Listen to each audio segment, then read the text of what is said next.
जय श्री राधे कृष्णा।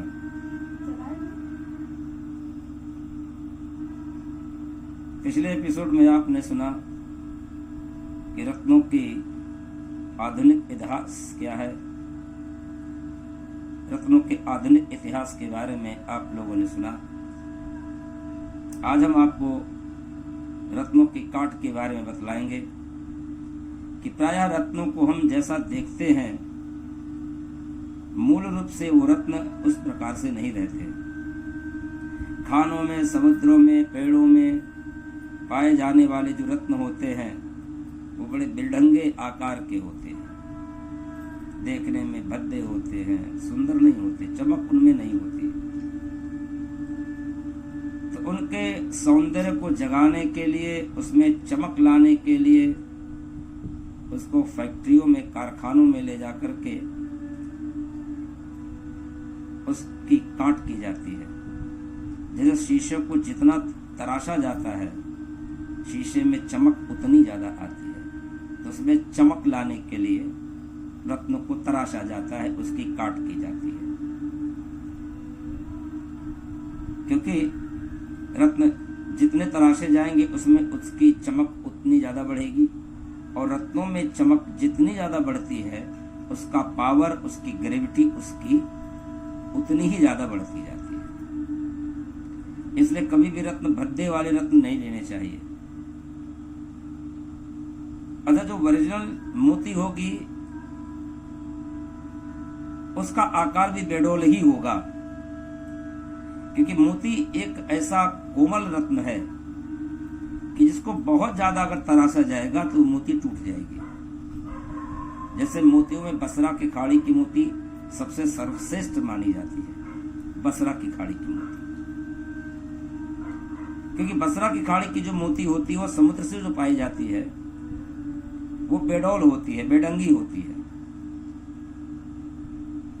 और ये जो सुडौल मोती आपको मिलती है ना, इसमें 90% मोतियां सीप से तैयार की जाती है, मतलब सीप में केमिकल डाल करके वो मोती तैयार की जाती है। ओरिजिनल मोती जो भी होगी उसका आकार एक समान नहीं होगा, असमान आकार होगा। और एक समान आकार की अगर मोती आपको मिली तो आप निश्चित समझो कि फिर वो केमिकल की मोती है। और मोतियों की बात अगर चल रही है तो मोतियों में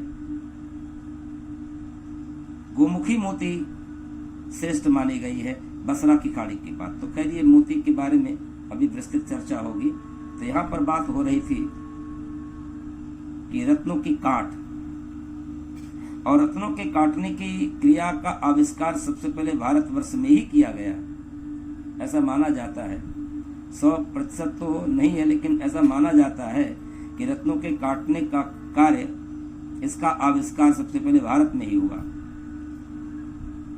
प्राचीन काल में अगर देखें तो मिस्र में भी इस कला का प्रचलन था। ईसा से 2200 वर्ष पहले रत्नों से आभूषण बनाए जाते हैं, उसके अनेकानेक प्रमाण भी मिलते हैं। ग्रीक लोगों ने भी रत्नों को एशियाई माइनर में बड़ी पाबंदियों से रत्नों की कटाई की कला सीखी थी, और पेरिस में भी इस कला का पदार्पण 1352 ईस्वी में हुआ था। तो प्राचीन काल से रत्नों की कटाई का सिलसिला चलता चला आ रहा है।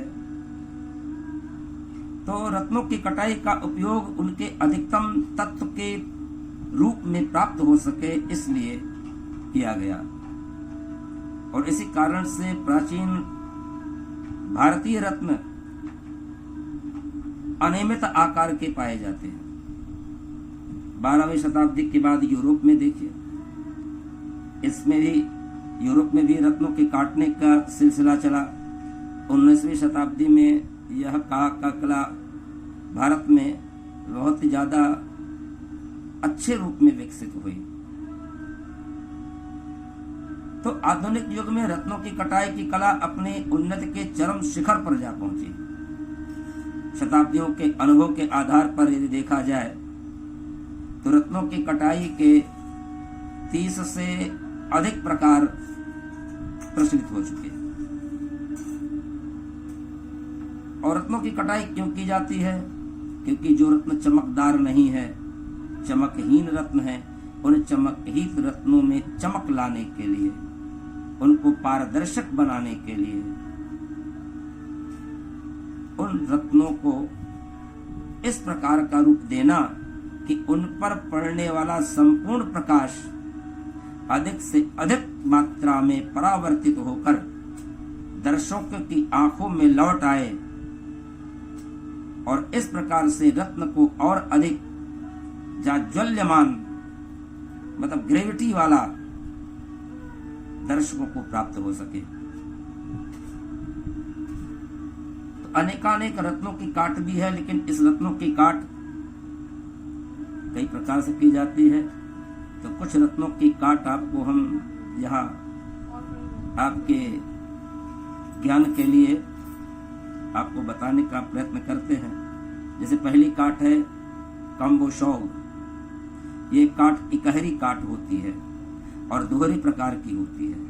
इकहरी काट में रत्न की शिखर पर से गोल सुडौल उन्नतोदर और पीछे की तरफ से सपाट और शेष भाग को बिना पहल के रहने दिया जाता है, मतलब शेष भाग को टच नहीं करते। ये इकहरी काट है। दोहरी काट में रत्न को दो भागों में उन्नतोदर किया जाता है। जैसे इस कम्बो शौग काट में मसूराकार, उच्चाकार, सरल और खोखला, इसके कई उपभेद भी हैं। और ये काट सबसे पहली काट ये प्राचीन काल से चली आ रही है। दूसरी ब्रिलियंट काट होती है और ये ब्रिलियंट काट ज्यादातर हीरे को चमकदार बनाने के लिए किया जाता है। इस रत्न की चमक काफी बढ़ जाती है। इसे हिंदी में ज्वलंत काट कहते हैं। तीसरा है ट्रेप स्ट्रेप काट। ट्रेप और स्ट्रेप काट का प्रयोग अधिकतर पन्ना के लिए किया जाता है। इस काट से गहरे रंग के हल्के दिखाई देने वाले स्टोन जो आपको मिलेंगे वो ब्रिलियंट काट की होंगे। इसमें ज्वलंत काट भी होती है। ये ज्यादातर आप पन्ना में देखेंगे तो उसमें जाल बनी होती है, कहीं कहीं सीढ़ियां बनी होती है। तो जो जाल बने होते हैं, जो सीढ़ियां बनी होती है, वो स्ट्रेप काट के कारण से बनी होती है। क्योंकि रत्नों की कटाई जब होती है तो उसमें स्टेप पड़ने लग जाते हैं, सीढ़ियां बनेंगी, जाल बनेगा। और चौथी काट है रोज काट है। इसका भी प्रयोग हीरे को काटने में इसका प्रयोग किया जाता है और इसको ज्यादातर गुलाबी काट कहते हैं। हीरे में इसका प्रयोग ज्यादातर बहुतायत होता है। अगर वर्तमान समय में हीरे का काटने का जो उद्योग है वो स्टैंडर्ड में मिलेगा, आपको एंटर्स में मिलेगा और तेल अबीब में भी मिलेगा। और आपके विश्व के प्रमुख नगरों में भी ये रत्नों को काटने के कारखाने बने हुए हैं। अब आजकल तो भारत में भी एक दो कारखाने हीरे काटने के बने हैं, लेकिन ज्यादातर आपको दक्षिण अफ्रीका में भी हीरे काटने का कारखाना आपको मिलेगा। वहां पे हीरे की खान भी मिलेगी।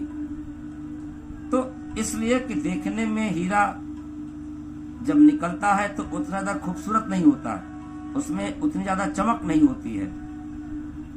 फिर वो जब कारखाने में लाए जाते हैं, उसकी काटा जाता है, उसकी ड्रेसिंग की जाती है, कटिंग की जाती है, तो वो देखने में फिर खूबसूरत भी होता है, चमकदार भी होता है। तो रत्न अपने वैधानिक विभिन्न आकृतियों के द्वारा जो तैयार किए जाते हैं, इसलिए इनका नाम पड़ता है मणिमथैला। मणिमथैला मतलब गंदा सा देखने में, मथैले रंग का हो। तो ये नगीने के जो घाट हैं, इनकी नगीनों की प्राचीन और आधुनिक घाट बहुत सारे घाट हैं। तो नगीनों के घाट के बारे में हम आपको बतलाएंगे अगले एपिसोड में। बस इस एपिसोड में केवल इतना ही।